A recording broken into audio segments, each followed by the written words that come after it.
The MP5 is a 9mm submachine gun made for close quarters combat, brought to you by the makers of the G3 and G36.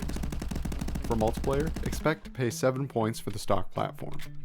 And in zombie mode, be prepared for the MP5 to set you back $2,500. Thankfully, sights and suppressors are free if you're taking on the horde. Like its name implies, the reflex sight is great for from-the-hip shooting, and for multiplayer, it's going to set you back 4 points. Additionally, since the MP5 is a submachine gun, I recommend taking a suppressor for an additional 3 points.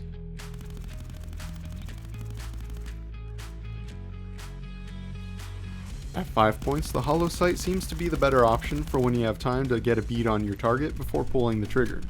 Choosing between a reflex or hollow sight is going to boil down to how you prefer to play, but personally my recommendation for the MP5 is going to be the reflex sight.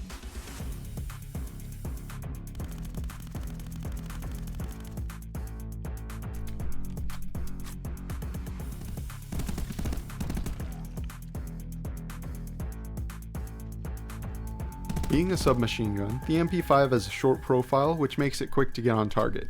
Reloading can be a bit of a chore just because of the HK charging handle style, and occasionally I have issues removing the magazine from the magwell.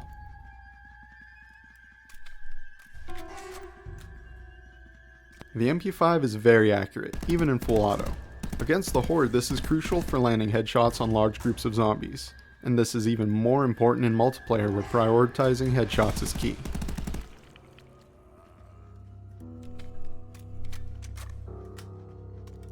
Damage output is where things start to fall apart for the MP5. It does middling damage compared to the other SMGs, which isn't great, and in zombie mode this can be recouped by opting for damage based perks, but in multiplayer, what you see is what you get. The MP5 isn't the most mobile SMG, however this isn't an issue in zombie mode, so I wouldn't worry about it too much. I enjoyed my time with the MP5. Its accuracy is pretty good. If you can reliably land headshots and you're on a small scale map, it's perfectly fine for multiplayer, but I think the MP5 is best used against the horde for now. To break down how the MP5 scored, it got 18 points for handling, 25 in accuracy, 13 for damage output, and 20 in mobility, scoring 76 out of 100 points, earning the MP5 a C. If you liked this video, please consider subscribing. Next week I'll be covering the M1 Alpha, so stay tuned and stay frosty.